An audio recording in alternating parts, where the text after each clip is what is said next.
सोमवारी आदरणीय देवेंद्रजी, त्याचबरोबर आदरणीय एकनाथराव शिंदेजी ही सर्वांची मुख्यमंत्र्यांच्या निवासस्थानी भेट झाली होती. एक स्थानिक स्वराज्य संस्था पूर्ण महाराष्ट्रामध्ये ज्या सुरू आहेत त्या सुरू असलेल्या स्थानिक स्वराज्य संस्थांमध्ये कशा पद्धतीने निवडणुका आणि निवडणुकांना आपण सामोरी गेलो. येणाऱ्या 20 तारखेला सुद्धा काही प्रलंबित अशा निवडणुका आहेत. त्या संदर्भात कशा पद्धतीने पुढे जायचं आहे या संदर्भातली एकंदरीत चर्चा ही त्या बैठकीमध्ये झाली. आणि ही बैठकीची चर्चा ज्या वेळेला सुरू होती त्याच वेळेला आगामी ज्या निवडणुका आहेत, मग त्या महानगरपालिकेच्या निवडणुका आणि जिल्हा परिषदेच्या निवडणुका, या निवडणुकांच्या संदर्भामध्ये सुद्धा कशा पद्धतीने पुढे जायला हवं या संदर्भात आदरणीय देवेंद्रजी आणि शिंदेसाहेब असतील, बावनकुळेजी, आम्ही सर्वजण बसलो. त्या अगोदर भारतीय जनता पार्टीच्या आमच्या कोर टीमचीही सविस्तर अशी या संदर्भातली बैठक झाली होती. आणि या सगळ्या विषयातून एक गोष्ट पुढे आली की येणाऱ्या काळामध्ये ज्या महानगरपालिकेच्या निवडणुका ज्या आहेत, या महानगरपालिकेच्या निवडणुका या लवकरच जानेवारी महिन्यामध्ये होण्याची शक्यता आहे.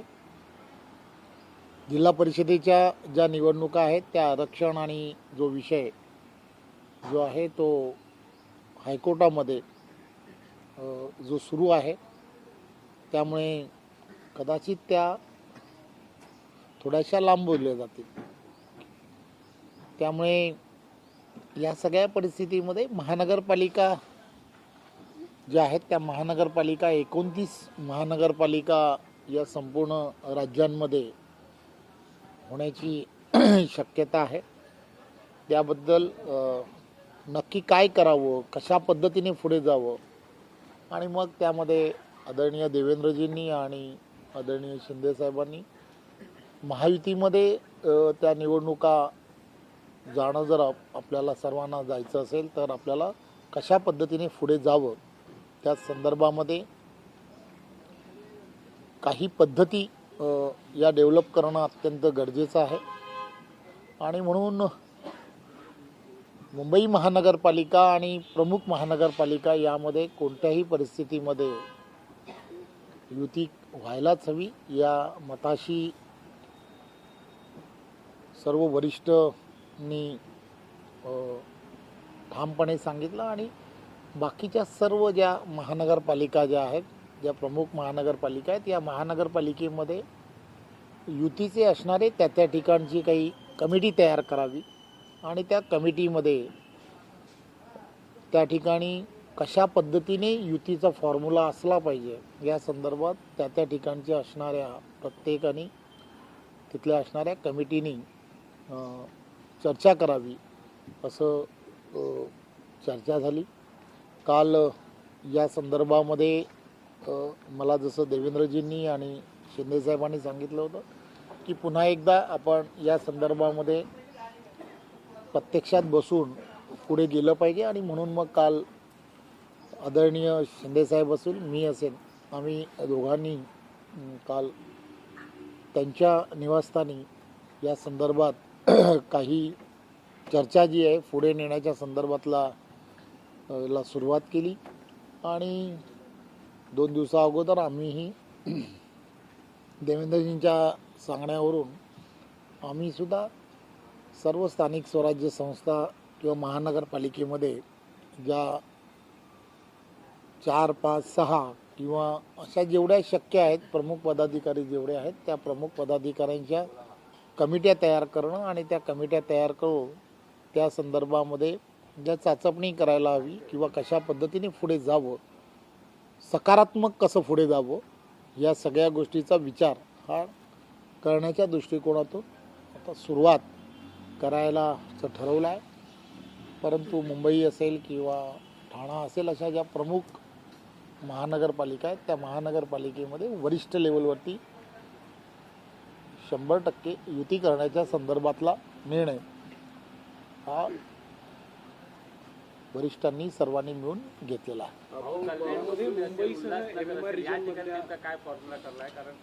या संदर्भातच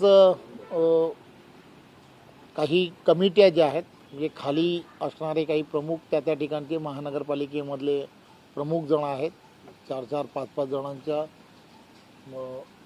कमिट्या तयार करून ते खालच्या लेवल्सवरती ते पहिल्यांदा प्राथमिक ज्या चर्चा आहेत त्या संदर्भातल्या करतील. परंतु महायुतीमध्ये लढण्याच्या संदर्भामधले जवळजवळ सकारात्मक जी पुढे गेलं पाहिजे असं ऑलरेडी पार्टी म्हणून निर्णय केलेला. परंतु ज्या ठिकाणी ताकद आहे दोन्ही पक्षांची, मुंबई अशी ताकद सर्वाधिक पाहायला मिळते, त्या ठिकाणी नेमकं कसं गणित जुळून आणणार आहे?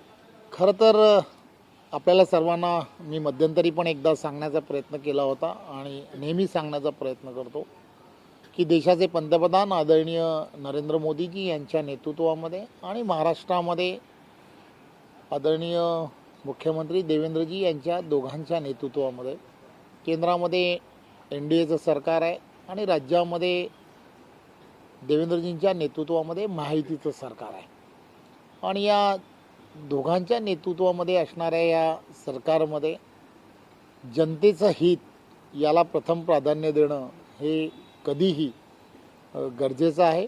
त्यामुळे या सगळ्या विषयांमध्ये लोकहिताच्या दृष्टिकोनातून आणि भविष्यामधील असणाऱ्या डेव्हलपमेंट्स या विषयामध्ये पॉझिटिव्ह मेसेज हा खालीपर्यंत जाणं हे अत्यंत गरजेचं आहे. त्यामुळे पॉसिबिलिटी आहेत की सर्व ठिकाणी महायुतीमध्येच निवडणुका करण्याचा प्रयत्न हा सर्व पक्षांकडून केला जातो. नवी मुंबईमध्ये विशेषतः नवी मुंबईमध्ये गणेश नाईक असेल किंवा एकनाथ शिंदे असेल त्यांचं वैर संपूर्ण महाराष्ट्राला माहीत आहे. एकीकडे आपण पाहिलं असेल तर तुम्ही अनेक वेळा एकनाथ शिंदे यांच्यासोबत बैठक घेत आहे. या दोनही प्रमुख नेत्यांना तुम्ही एका टेबलवरती बसून नवी मुंबई पालिकेसंदर्भात चर्चा करणार आहात का? एक गोष्ट लक्षात काय घेतली पाहिजे, खरं तर वैर हा शब्द राजकारणामध्ये कधीही असूच शकत नाही असं मला वाटतं.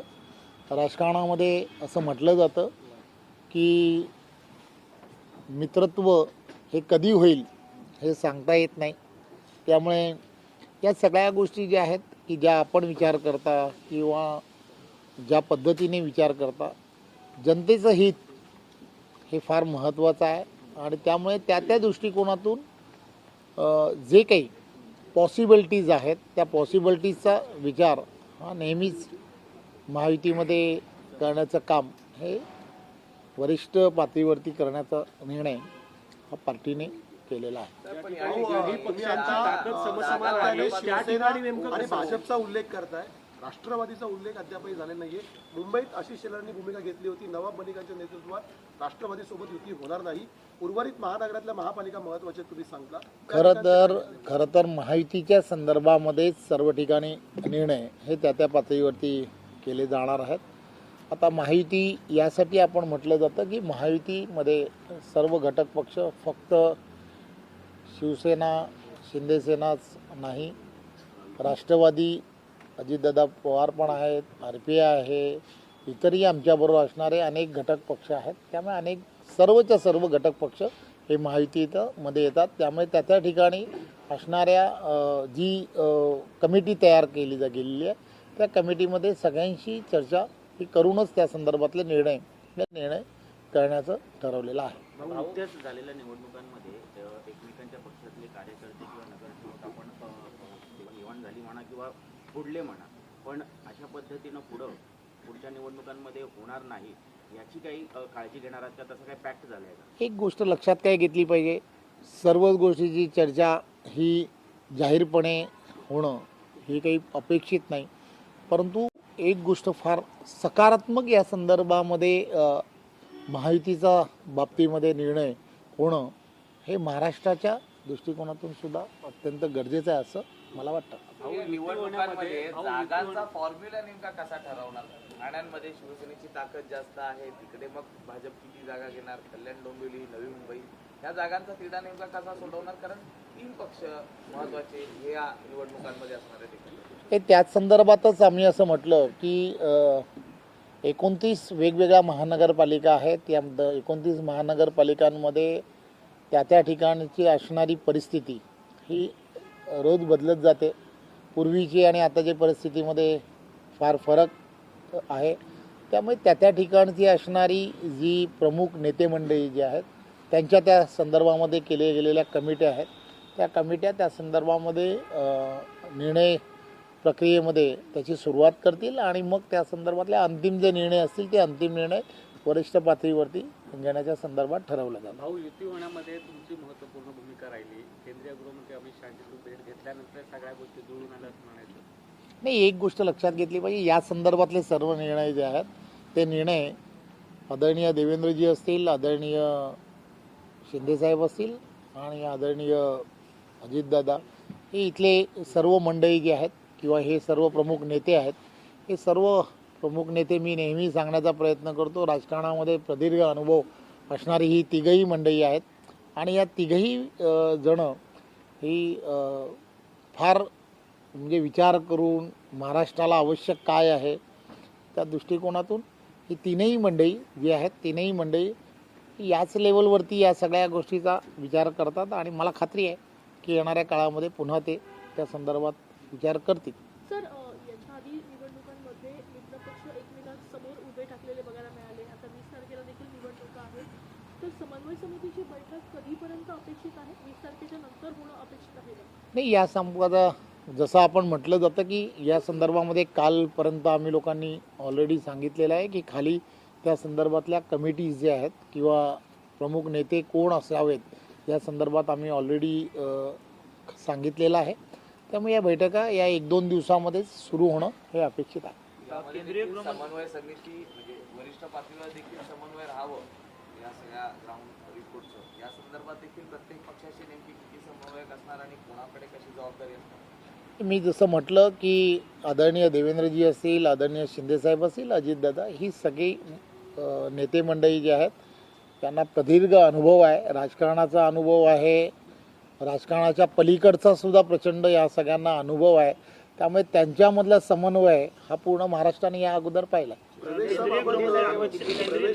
त्यांनी तुमच्याबाबत काही तक्रारी केल्याच्या बातम्या आलेल्या होत्या. आता तुम्ही सुद्धा दिल्लीवारी केली, खूप चर्चेत राहिली. तर या भेटी दरम्यान अमित शहांसोबतच्या असं काही तुम्हाला सांगण्यात आलं का की अशा अशा तक्रारी आलेल्या आहेत किंवा काही गोष्टी टाळायला हव्यात? एक गोष्ट फार महत्त्वाची असते की सूत्रांना बऱ्याच गोष्टी माहीत असतात. त्यामुळे आपल्या सूत्रांच्या ज्या गोष्टी आहेत त्या तुम्हालाच माहीत आहेत.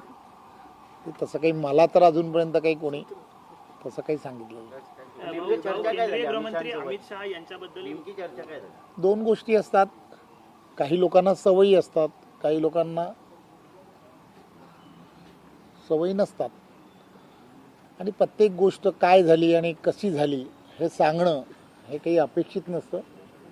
त्यामुळे प्रत्येक भेट ही कोणत्या तरी कारणासाठीच असते असं कधीच होऊ शकत नाही.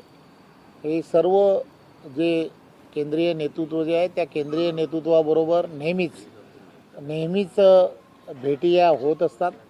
त्यामुळे त्या भेटीमध्ये संघटनात्मक विषयांची अधिकतर चर्चा या असतात. या भेटीमध्ये नाराजी नाट्य किंवा कुठला पडदा पडला असं काही विषय नाही, एवढं खरं म्हणायचं?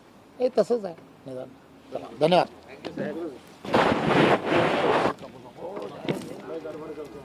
युती संदर्भात बैठकीमध्ये